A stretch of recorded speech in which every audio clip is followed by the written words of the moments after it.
Buenas tardes a todos, ¿cómo están? Muy buenas tardes. Bienvenidos a Origen Anunnaki por Radio Nave 3. Muy contentos de estar acá y en un programa bastante especial con un invitado especial. Exactamente, hoy va a estar David Kanga Corozo, un escritor del tema Anunnaki, un espíritu inquieto como él mismo se cataloga, apasionado del tema astronautas de la antigüedad o antiguos astronautas, investigador de la verdad oculta tras las religiones. David escribió un libro titulado Desenmascarando a Yahvé y actualmente se encuentra escribiendo su segundo libro. Hoy vamos a hablar de distintos temas como les estuvimos anticipando en las redes sociales.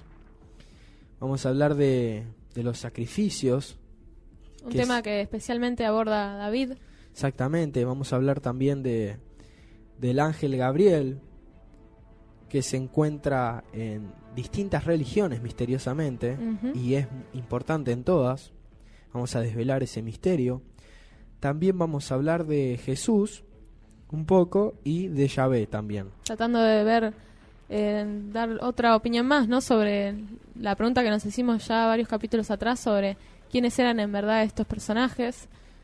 Esto es un debate que, bueno, hoy vamos a ver el punto de vista de David Kanga, que es muy rico, nos parece a nosotros. Sí, la verdad que es muy interesante.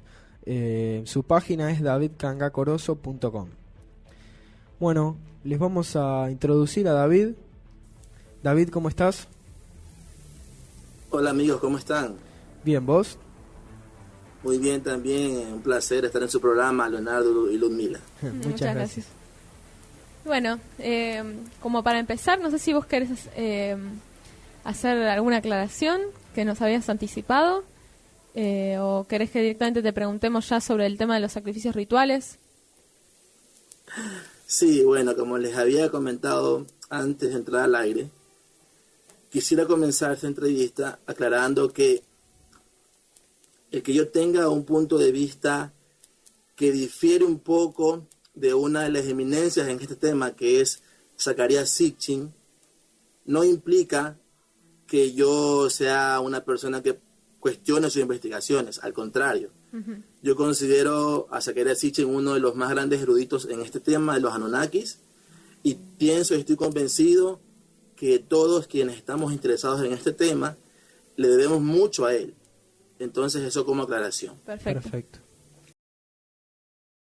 Yo les quería decir que a mí lo que me motivó la investigación de este tema fue el tema primero religioso, porque cuando yo desperté y descubrí que esta entidad, Yahvé, no tiene el perfil para ser Dios, entonces yo tenía la necesidad de las otras personas contarles, y cuando les contaba, me daba cuenta que a ellos no les interesaba que esta entidad manda matar, manda robar, todas las cosas que lo descalificaban como Dios. Claro. Entonces por ahí empezó mi sospecha, y qué raro que la gente acepte esto. Y tantos fueron los casos que se dio que tuve que escribir un libro para fundamentar mis argumentos de por qué esta entidad no podía ser Dios. Así nace Desenmascarando a Yahvé. En aquel libro, perdón, Sí. yo partía de la premisa de que Jesús era un opositor de Yahvé. Sí. Ahora, ¿qué pasa? Después de casi 5 años de ese libro, Tu opinión cambió, ¿no es cierto?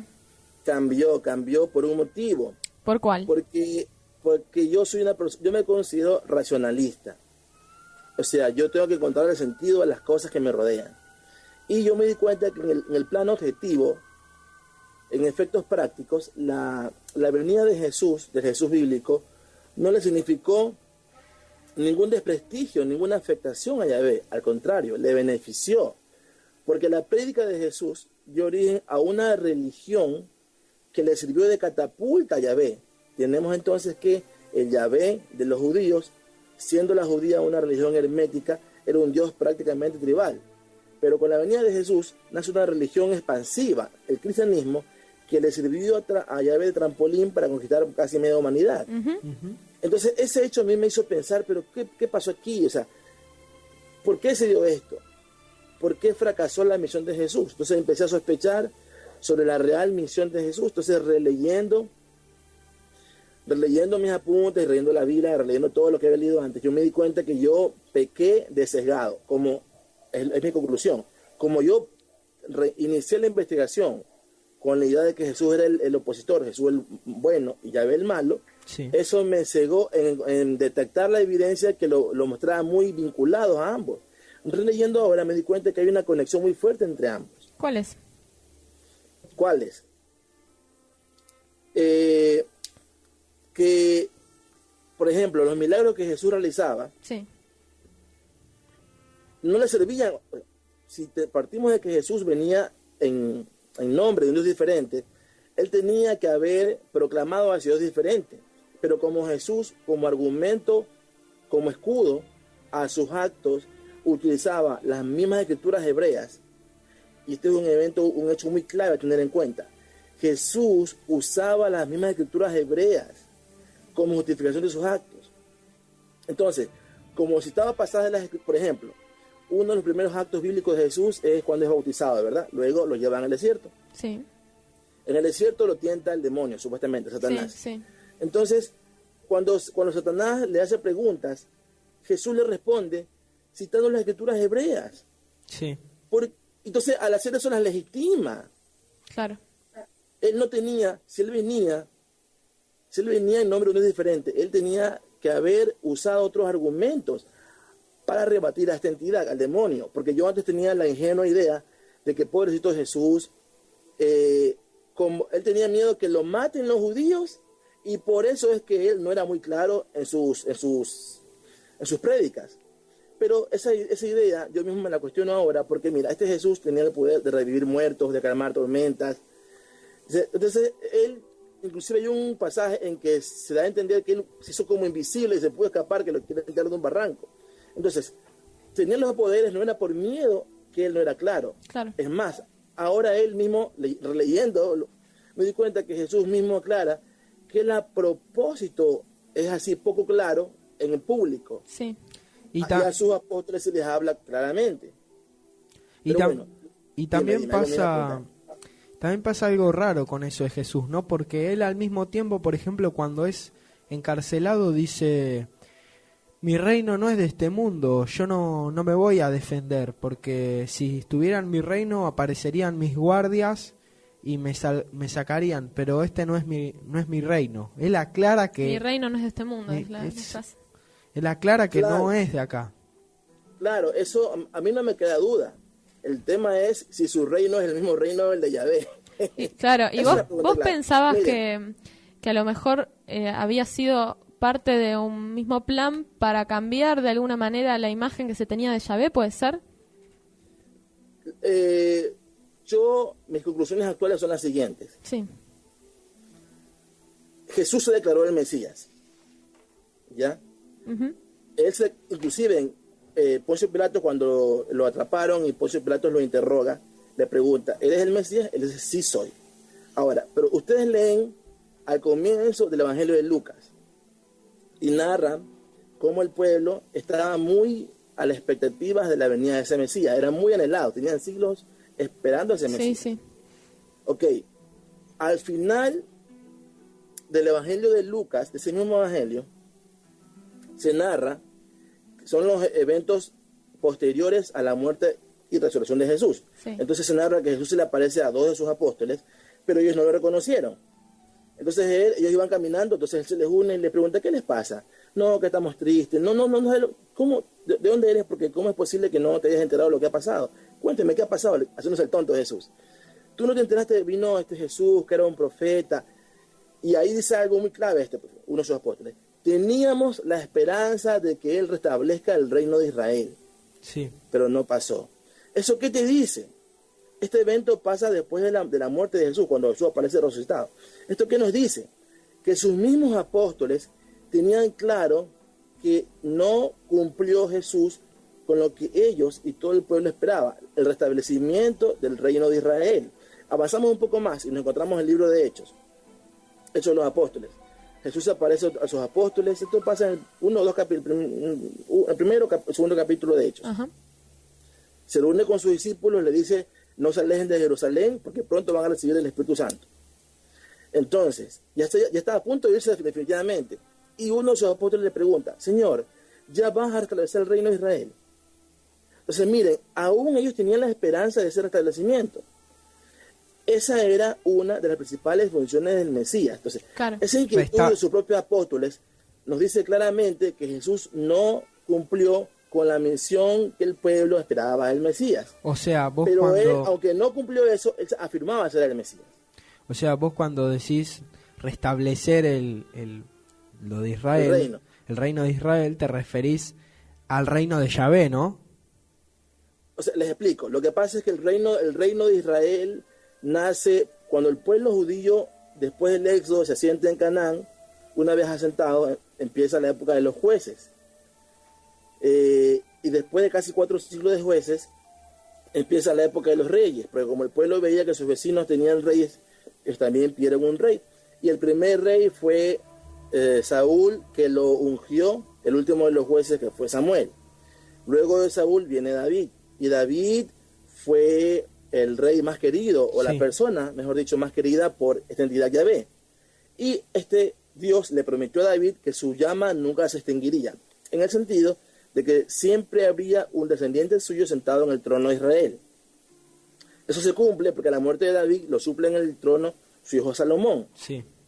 Entonces, por algunos motivos, esta entidad Yahvé le quita parte del reino a Salomón y divide el reino en dos, en reino de Judá y reino de Israel. El reino de Judá, la tribu de Salomón, porque Salomón y David venían de la tribu de Judá, y el reino de Israel, otra tribu restante. Entonces, a partir de esos eventos, empiezan los dos reinos. Y tienen un tiempo de vida hasta que esos reinos son extinguidos por la invasión de estados superiores. En el caso de Israel, fueron los asirios, en el caso de Judá, fueron los babilonios. Después los llevan exiliados a Babilonia y después de 70 años son rescatados, o sea, son liberados por un rey persa llamado Ciro. Esa sería la división. Antes de que en los momentos finales, digamos, en los momentos finales de estos eventos, casi cerca de las invasiones, empiezan a aparecer los profetas reprimiendo al pueblo, culpando al pueblo de que esos eventos funestos eran su culpa porque ellos habían desobedecido las leyes. El principal reproche de este Dios que hacía a su pueblo a través de sus profetas era que abandonaban el culto, abandonaban las leyes rituales, las cuales no se podían ni modificar ni dejar de cumplir. Entonces, por abandonar las leyes es que supuestamente este mismo Dios es que le mandó a sus enemigos. Pero las profecías decían, Dios los va a castigar, pero después él mismo lo va a rescatar y le mandará un rey descendiente de David que va a restablecer el reino. Es decir, va a hacer que los dos reinos sean uno solo nuevamente. Ajá. Y que las personas que habían quedado en otros lugares, en otros sitios, que se llamaban dispersos por el mundo en la diáspora, producto de esas invasiones, iban a regresar a Jerusalén.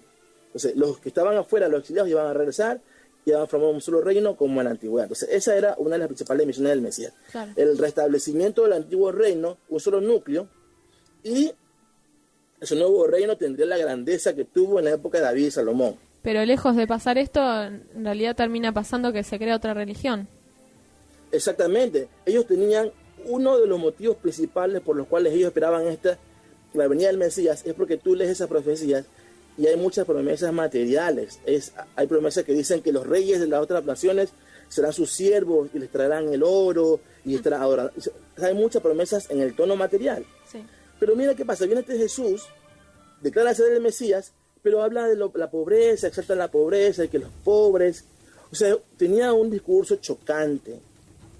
Entonces, ante el discurso de Jesús, la masa, el pueblo, menos conocedor de las leyes, era cautivado, porque aparte de Jesús, con su discurso, eran los milagros. Pero la élite, los maestros de la ley, los sacerdotes, ellos sí detectaban las incoherencias de Jesús en el sentido de que no cumplía las leyes al 100%, por ejemplo, la ley del reposo el día sábado. Claro. Entonces tú te encuentras un Jesús que algunas leyes, digamos, como que no tiene problemas en cumplirlas. Por ejemplo, en la última cena era el cumplimiento de una ley festiva que era la celebración de la Pascua. Al Jesús hacer eso estaba cumpliendo la ley. ¿Y Había vos? leyes que Jesús cumplía, pero había otras que él modificaba. Él fue como más o menos un reformador de la ley, digamos. ¿Y vos por qué pensás que Jesús tenía esto de que iba y venía con las leyes, o de que tenía un discurso y cambiaba? O por ejemplo, ese momento tan misterioso de Jesús en el que en el monte con alguno de sus discípulos se transfiguró, como dice el texto bíblico, y se volvió Sí. luz. Ya, es muy interesante, mira. Si tú revisaras el pasaje de esa transfiguración, uno de los requisitos que pasarían con la venida del Mesías era el regreso del profeta Elías, el profeta que había sido llevado al cielo por una carroza de fuego, un carro de fuego, ¿verdad? Elías iba a regresar antes que venga el Mesías. Entonces, mira qué curioso, que cuando Jesús sube al monte, se va con todos sus apóstoles y se encuentra ahí con Moisés y Elías, supuestamente. Ajá. Tiene este evento, se transfigura, y al regreso... Y aparece cuando una nave, digamos, porque aparece como una Sí, nube y una voz. una nube luminosa aparece. Una nube luminosa que aparece y habla. Bueno, en primer lugar es muy sospechoso, porque los apóstoles no tenían cómo reconocer que esas dos entidades eran Moisés y Elías, porque no los reconocían, no los conocieron. Claro. Ya, pero sin embargo, según el texto, los conocieron. Pero más allá de eso, mira cómo Jesús le dice a sus apóstoles: no cuenten nada de esto hasta que yo haya resucitado. Entonces, de aquí parte mi sospecha.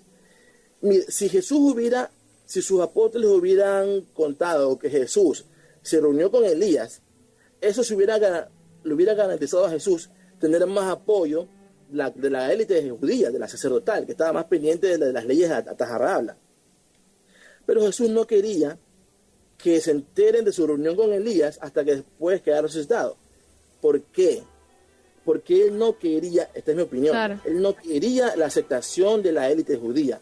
No, él quería la división. ¿Y por qué? ¿Por qué? O sea, lo que pasa es que para mí la venida de Jesús, la misión real de Jesús fue provocar la escisión, la división del judaísmo, para que de ese mismo judaísmo nazca una nueva religión. Una religión Recuerden que masiva, Jesús- como decías antes. Incluyente. ¿Perdón? Una religión masiva que va cada vez Claro, aumentando más. Claro, exactamente. Recuerden que Jesús dijo, miren qué pasa con esto. Mientras predicaba en vida, Jesús dijo: solamente soy enviado a los judíos, a las ovejas perdidas del pueblo de Israel. Ya. Inclusive cuando mandó a sus apóstoles a otras ciudades le dijo: solamente vayan a los pueblos de los judíos. Pero sorpresa, después que supuestamente resucita y se aparece a sus apóstoles, ahí los manda a predicar a todo el mundo. ¿No les parece curioso? Claro. O sea, para mí, todo esto de la crucifixión y su muerte y resurrección estaba creando un mito.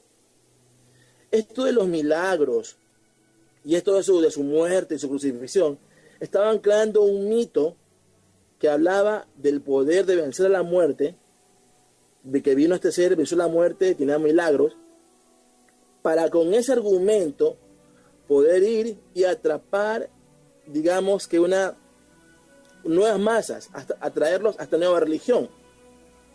Por eso es que él habla mucho durante su vida, él habla mucho de su muerte, siempre está anunciando Sí. que va a morir siempre lo está anunciando. Siempre. Era muy importante este evento de su muerte y resurrección. Esto- Tanto es así que... Discúlpame, ¿no? algo me vas a preguntar, dime. Sí, esto tendría importancia para... O sea, ¿en qué le serviría a la figura de Yahvé, no? Ya, perfecto. Es una gran pregunta. ¿Por qué Jesús decía que solamente había sido enviado a los judíos? Porque ese era el pueblo en el cual Yahvé era adorado. Claro, en esa época habían muchos pueblos que tenían diferentes Exactamente, dioses. con diferentes dioses. En Pero Egipto estaban pasaba los una judíos. cosa. Entonces No, adelante. él, y repito, recalco, esta es mi teoría, Sí. o mi hipótesis. Entonces, la misión de él fue crear una división en la religión judía para que de ahí salga una nueva religión con supuestamente diferentes preceptos, pero curiosamente con el mismo Dios. Claro. Porque ¿cómo explicarnos que si Jesús vino a predicar el amor, la paz, el perdón, la solidaridad, ¿por qué adoptó al mismo Dios vengativo de los judíos? Exactamente, esa es una de las grandes incógnitas que nosotros hemos planteado, ¿no? En este programa. Nosotros dijimos, ¿qué pasa con este Dios Yahvé que es tan vengativo? Y les nombramos texto por texto de la Biblia, citamos todos los lugares y en todos demostramos cómo Yahvé tiene este lado asesino, este lado muy violento, incluso discriminador. Y por otro lado Jesús, que pareciera totalmente distinto, y ahora la religión cristiana parecería que Jesús amaba a ese Yahvé, ¿no? Sí, ahora, entonces, ¿qué es lo que pasa? Para mí, Yahvé lo utiliza a Jesús para que este Jesús se convierta en el puente a través del cual Yahvé llegaría a las naciones del mundo, que no aceptarían a Yahvé en su versión más pura, al vengativo, claro, y al cruel. Entonces Jesús viene a ser el edulcorante de Yahvé, pero igual te tomas a Yahvé. Claro. Como que le lava la imagen, ¿no? Exactamente. O sea, para mí esa fue o sea, hablando del Jesús bíblico, el bíblico, sí, ya, el Jesús bíblico, porque eso explicaría muchas cosas. Eso explicaría el por qué tiene que agarrarse a las escrituras hebreas. ¿Por qué a las escrituras que hablan de Yahvé y que fueron dictadas por Yahvé, por qué Jesús las usaba tanto? Jesús entró a una sinagoga y pidió y leyó el texto de Isaías. ¿Por qué lo hace? Al hacerlo, legitima a ese Dios. Entonces yo antes pensaba, como muchos piensan, que como nunca lo mencionó por su nombre, era su opositor. Mentira.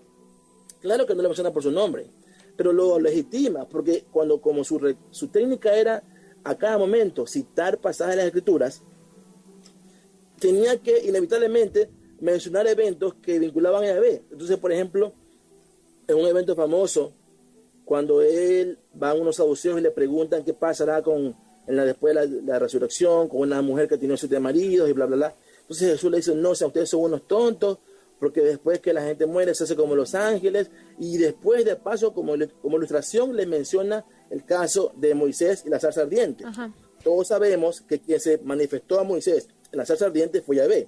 Y Jesús, al citar ese pasaje, le da la categoría de Dios a la entidad que se manifestó a Moisés. Y así en muchos casos. Por ejemplo, otro caso, cuando él expulsa a los mercaderes del templo, él dice, no hagan de la casa de mi padre un mercado.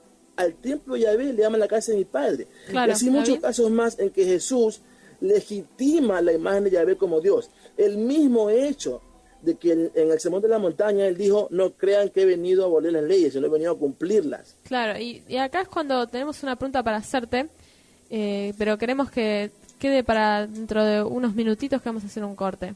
Porque para clarificar este tema de Jesús, estaría bueno identificar a la figura de Yahvé, ¿no es cierto? Porque por alguna razón no lo nombraba con ese nombre. Seguramente Jesús sabía la verdadera identidad de Yahvé. Y también en el próximo corte te vamos a preguntar sobre los sacrificios rituales.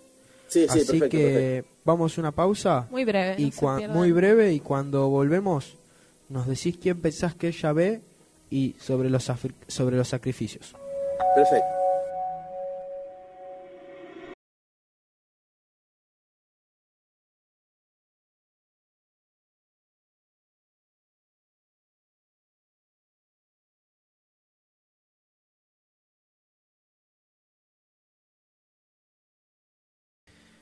Bueno, David, ahora me gustaría que nos dijeras quién pensás que es Yahvé y si es Anunnaki.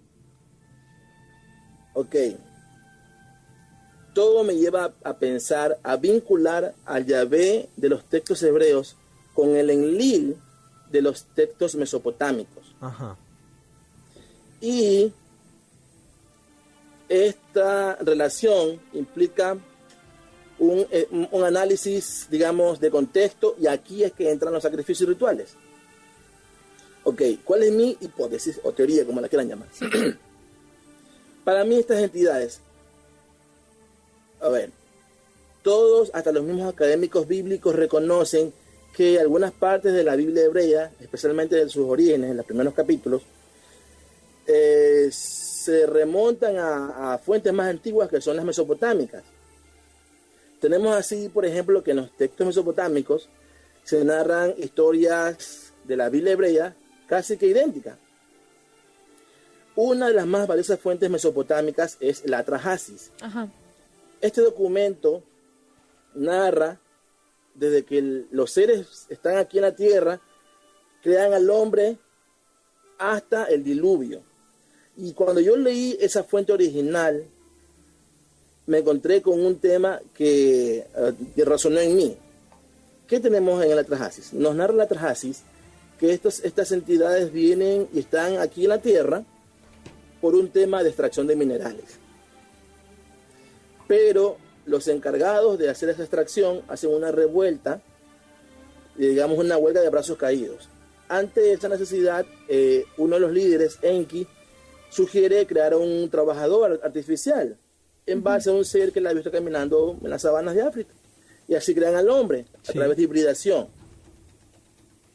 Entonces crean al hombre supuestamente para que reemplace a los trabajadores, a los Igigi, en esto de la minería. Sí, eso le estuvimos contando a nuestros oyentes. Perfecto. Pero ¿qué es lo que a mí me llamó la atención? Dice que de 1200 años después de la creación del hombre, y cuando el hombre se había multiplicado, Enlil, uno de los líderes máximos, si no el líder máximo, estaba molesto por el bullicio de los humanos y decide aminorar su cantidad, digamos, matar una parte de la humanidad a través de mandarle unas plagas a través de un dios menor llamado Nantara. Entonces convoca a Nantara para que cause plaga a los humanos. Entonces viene esto en Nantara y empieza a causar plagas a los humanos. Y así es cuando interviene Enki, ¿no es cierto? Exactamente. Entonces luego aparece Enki y lo convoca a uno de los humanos, que dependiendo de la fuente lo encuentran como una Pishtin o Siusudra. Sí, eso también les contamos. Entonces viene, tú notas ahí que hay una relación especial entre Enki y Siusudra. Entonces Enki convoca a Siusudra y le dice, mira, pasa esto, el que te causa las plagas es Nantara. Yo te sugiero que que dejen de rendirle culto a sus dioses regulares y le rindas culto a Nantara. De pronto se piada de ti gracias al culto. Claro. Efectivamente va Siusudra, convoca una asamblea de líderes y deciden construir un templo a Nantara y le llevan ofrendas y, oh sorpresa, se acabaron las plagas. Luego pasan otros 1200 años, sigue vivo Siusudra, según el texto, nuevamente Enlil está enojado por la bulla de los humanos y ahora va a causar una sequía a través de Adad, el dios del trueno, de las lluvias, que también supuestamente es hijo de Enlil. Entonces lo convoca a Adad y Adad va y retira su mano, dice el texto. Se paran las lluvias, causa sequía, esa sequía mata a las personas. Nuevamente viene Enki, convoca a Siusudra y le dice, y esto, una cosa, Siusudra le dice a Enki, ¿hasta cuándo los dioses nos causan mortandad? Sí. Ya, entonces viene Enki y le dice, mira, el que te causa esto es Adad, te sugiero que dejen de rendir culto a sus dioses regulares, le rindan culto a Adad y no sea que se piada de ti y vuelvan las lluvias. Efectivamente, viene Siusudra, convoca a la asamblea de líderes, construyen un templo para Adad, le llevan ofrendas y regresan las lluvias. Entonces, hasta este punto, cuando leí hasta este punto dije, no, es evidente que esto es una táctica de adoctrinamiento de los humanos hacia el culto ritual. Porque en primer lugar, no tiene sentido que hayan creado al hombre para que trabaje en minería, porque hubiera sido más eficiente construir máquinas. Y segundo, ¿cómo es que este hombre que fue creado para minería se encuentra después rindiendo culto a los dioses? Claro, muy interesante. Aunque el texto no te lo mencione textualmente, uno lo puede inferir. Esto queda corroborado con el suceso que después Enlil ya se enoja definitivamente, manda el diluvio. Enki convoca a Siusudra y le ordena que construya un arca y salve a los animales. Bueno. Sí, David, nos quedan 3 minutos, así que haceme una conclusión de todo lo que pensás esto sobre los sacrificios y en otra oportunidad te vamos a volver a comunicar porque la verdad que esto es muy interesante y muy bueno. ¿Cuál es mi conclusión? Que estas entidades, por algún motivo, necesitaban del culto ritual de los humanos. Sí. Pero como ellos consiguieron ese culto ritual a través de medidas coercitivas para con los humanos, a través de causarles sufrimiento, dolor, en ese proceso de hacer sufrir a los humanos, descubrieron, casi que de casualidad, que el sufrimiento de los humanos les alimentaba energéticamente. Y a partir de ahí cambiaron la estrategia y también la dieta. Y ya no solamente iban a requerir de los humanos culto ritual, sino que a el sufrimiento de los humanos. Y para esto es que hacen que cada uno de los dioses escoja un pueblo, hace que los pueblos se enfrenten entre sí, supuestamente por rivalidad entre dioses, cuando esos dioses no eran rivales, sino que eran amigos tras bastidores. Y después la táctica siguió con la creación de religiones, Claro. con el mismo fin siempre, crear sufrimiento de los humanos. Bueno, la verdad que es súper amplio y nos gustaría en una siguiente oportunidad como detallarnos, ¿no? En esto, Profundizar. a ver a qué nos referimos con todos estos temas. Leo y Ludmila, Sí, quiero que me regalen 3 minutos. dale, son tuyos. Lo que pasa es que a mí me escribió un amigo, un contacto en Facebook, referente a esta teoría mía, que ya la he dicho en otras entrevistas, y le voy a leer textualmente. Dale. Me dice, David tiene mucho sentido lo que me cuenta, dice. Te cuento algo más, un dato entre tantos que confirma tus investigaciones. Vivo en Salta, norte de Argentina, donde la religión es parte fundamental en la vida de la mayoría de las personas, pero no es mi caso. El hecho es que por estos días comienza, como cada año, el festejo en honor al Señor y la Virgen del Milagro, culto que moviliza a cientos de miles de personas.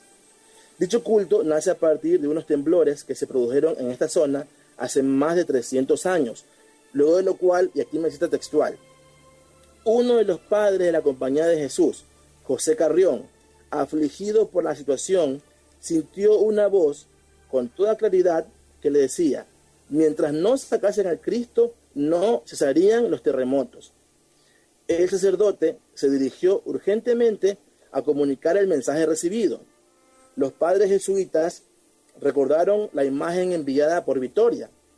Entraron al templo y bajándola con mucha dificultad la acomodaron en andas que sirvieron para sacarla al atrio de la derruida iglesia, liberando del encierro la imagen luego de un siglo entero.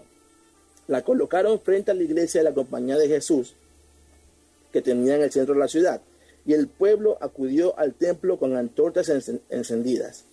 Las campanas llamaron a penitencia y la imagen fue sacada en procesión por los fieles salteños, con el ruego de que cesaran los temblores. Sí. Al amanecer del día 15 la tierra dejó de temblar. Volvió a estremecerse a la noche, en medio de procesiones y rogativas. Al cesar los estremecimientos, el día 16 renació la calma y con ella se comenzó a hablar del milagro. Entonces, a partir de ahí, hay un culto que me cuenta mi amigo que hasta el día de hoy sigue, producto de este contacto que le dio un sacerdote, que mientras no rindan culto, no cesaban los temblores. Mirá Con eso vos. quiero cerrar. Sí, es increíble que pase lo mismo que nos contabas en la época del diluvio ahora. Suena parecido, ¿verdad? Sí. Sí, muy interesante. Bueno, te mandamos un saludo grande, David. Nos encontramos la próxima. Y muchas gracias por haber participado en Origen Anunnaki. Sí, amigos, muchas gracias a ustedes. Me siento muy apenado de que los problemas en la conexión al inicio No hay nos problema. quitaron tiempo, porque tenía mucha información muy interesante para decirles, pero bueno. Quedará Otra para la vez. próxima. Queda para la próxima. Sí, ok, para otra será. Bueno, adiós. Hasta luego. Bueno, para ir empezando a cerrar el programa, este programa especial, entrevista, para hacer la conclusión, no sé qué querías decir vos, Ludmila. No, quería recordarles que nuestros programas están todos en la radioteca. Pueden encontrarla en iVoox buscando el nombre de la radio, que es Nave 3 con número, para encontrar mucha más información sobre estos temas. Siempre nuestros programas son especializados en algún tema en particular, entonces van a poder encontrar todo por tema y interiorizarse mucho más sobre esto. Y bueno, muchas gracias por estar ahí del otro lado. Esperamos sus comentarios, sus preguntas. Y bueno, para concluir yo me gustaría decir que la verdad que muy interesante este otro punto de vista, ¿no? Jesús aliado con Yahvé, según David, para dividir la religión judía y de esa manera poder ampliarse más y cada vez crecer como religión, ¿no? Y también esto de los sacrificios, porque esto de los sacrificios también es muy interesante. Así que todo esto no nos deja ninguna duda de cuál es nuestro origen. Nuestro origen es Anunnaki.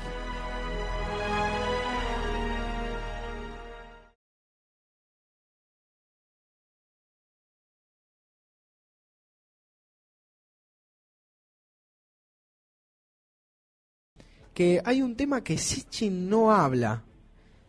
Este tema de los sacrificios, de los rituales, de esto que parece una especie de adoctrinamiento o una especie de necesidad que tenían estos Anunnaki.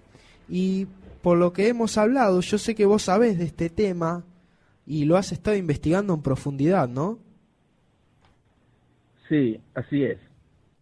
Como yo me considero racionalista, entonces procuro que siempre el punto de partida de mis análisis que deriven en hipótesis y teorías sea la... Y a mí me llamó mucho la atención que en el caso del Dios bíblico, de Yahvé, el tema de los sacrificios rituales es muy importante, importantísimo. Entonces, como hay preguntas que no me quedaron lo suficientemente respuestas o con la satisfacción que yo esperaba en el primer libro, que decidí retomar la investigación, pero esta vez consultando directamente las fuentes. Y así es como decidí leer los textos mesopotámicos más importantes. Uno de ellos es el Atrahasis, que yo lo conocía por los libros de Sitchin. Sitchin es el que lo menciona mucho. Sí, sí. Entonces, leyendo el Atrahasis, lo primero que me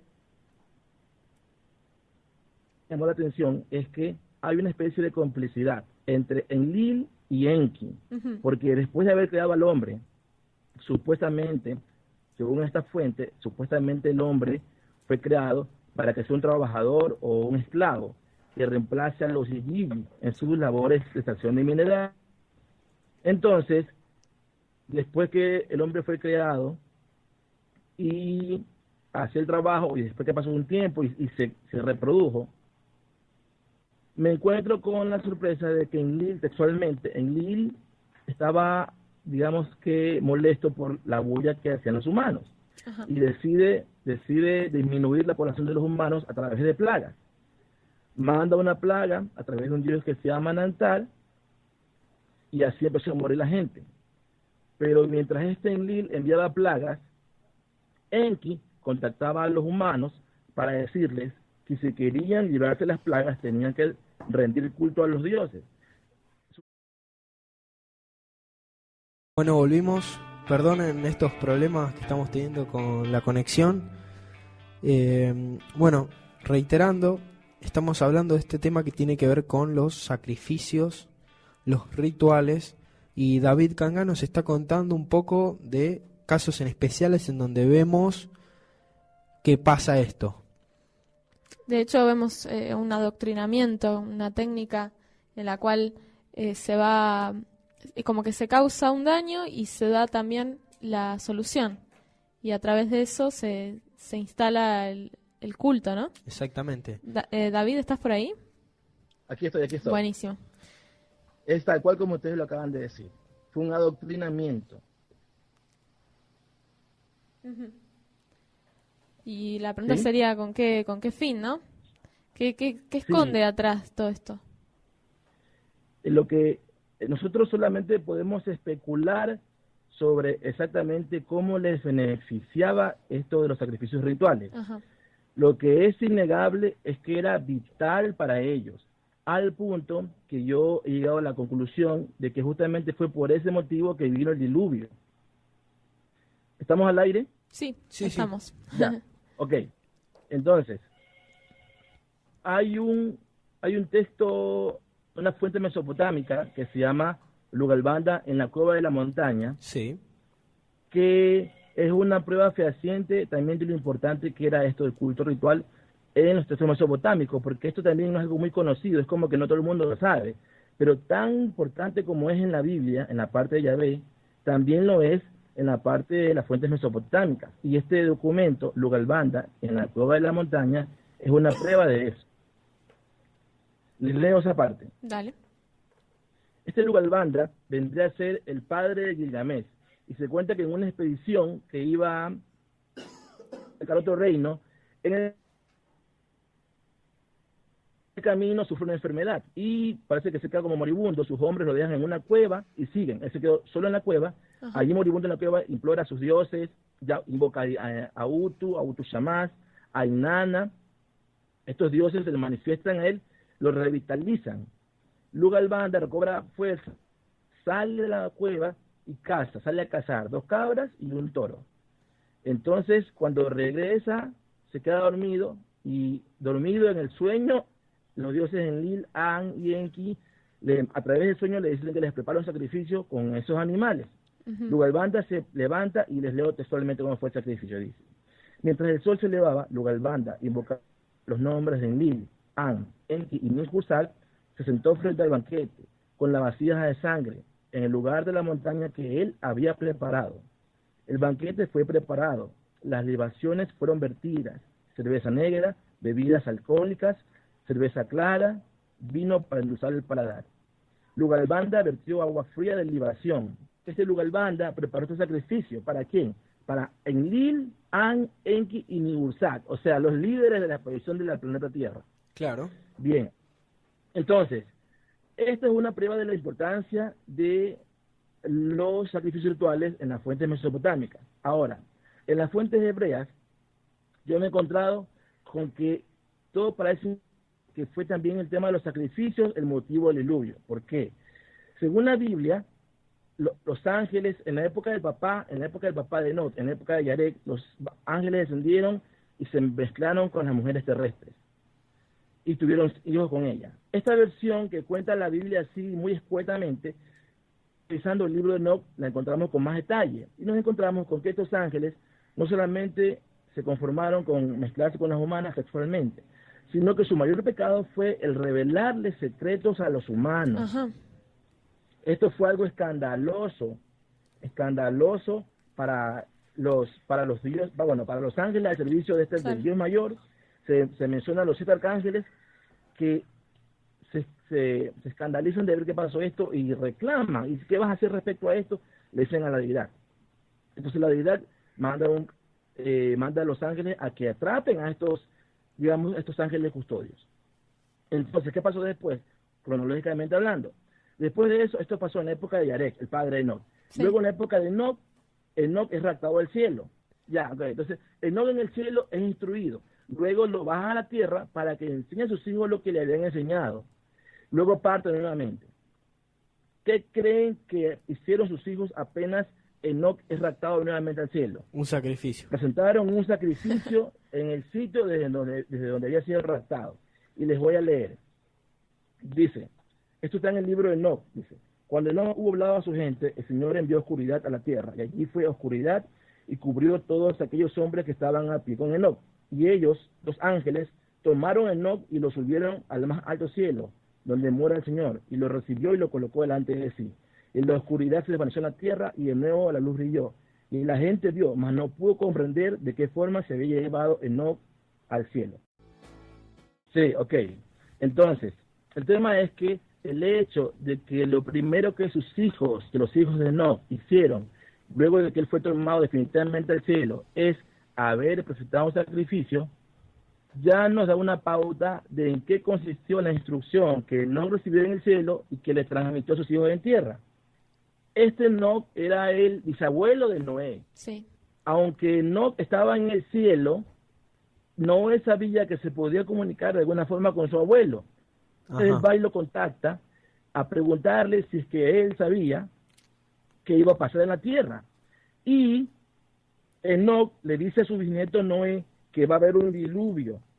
Voy a leer en la parte importante de la explicación que le da Enoc a Noé, Bueno. previo al diluvio. Dice, en cuanto a los ángeles, paréntesis, a los custodios que se acostaron con las mujeres humanas y que revelaron secretos, dice, en cuanto a esos ángeles, no habrá lugar para su arrepentimiento, porque han revelado lo que era secreto y están malditos.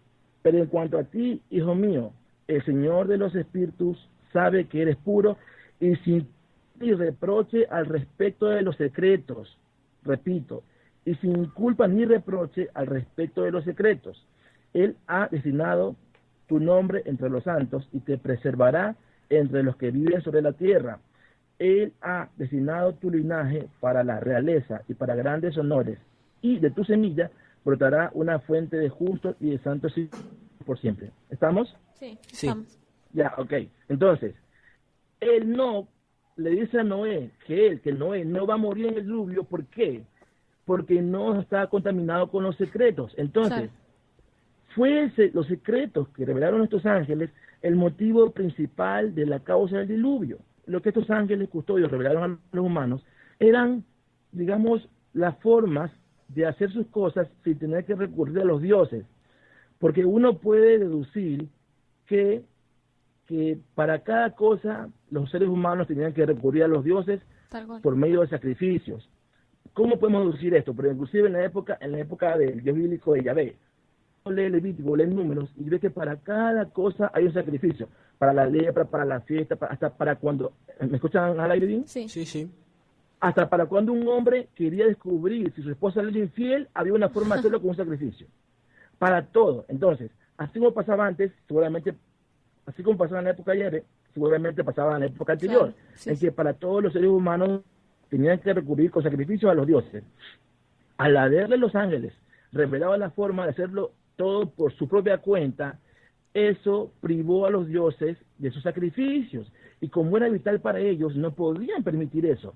Claro. Entonces, escogieron a un ser humano que no estaba contaminado y a partir de él, que fue Noé, hicieron una nueva especie humana, un nuevo Sí, linaje. sí. Ok, entonces, el libro de Enoc, la instrucción que recibió Enoc fue la forma adecuada de presentar los sacrificios. Ese libro pasó de generación en generación, llega a Noé. Uno puede deducir que Noé ese libro lo rescató con el diluvio. ¿Por qué? Porque ese libro luego lo ver aparecer en la época de Abraham. ¿Por qué? Porque si hubo otra fuente pseudoepigráfica o apócrifa del Antiguo Testamento, Sí. que es el libro de los jubileos, Abraham antes de morir le cuenta a su hijo Isaac que él tiene que, cuando se presenta su sacrificio a Dios, tiene que hacerlo de la forma adecuada, y le da a Abraham y Isaac un detalle impresionante, minucioso, de cómo hacer los sacrificios. Ujú. Al que al Ajá. final le dice, a ver, un segundito. Encontrando. Ok, dice, pues así lo hallé escrito en el libro de mis primeros padres, en las palabras de Enoc y en las palabras de Noé. El hecho de que Abraham, antes de morir, le haya dicho a su hijo Isaac que tenía que presentar los sacrificios de la manera adecuada, tal como él, como Abraham, lo había aprendido en el libro de Enoc, nos dice claramente que eso fue lo que se le enseñó a Enoc en el cielo. Sí.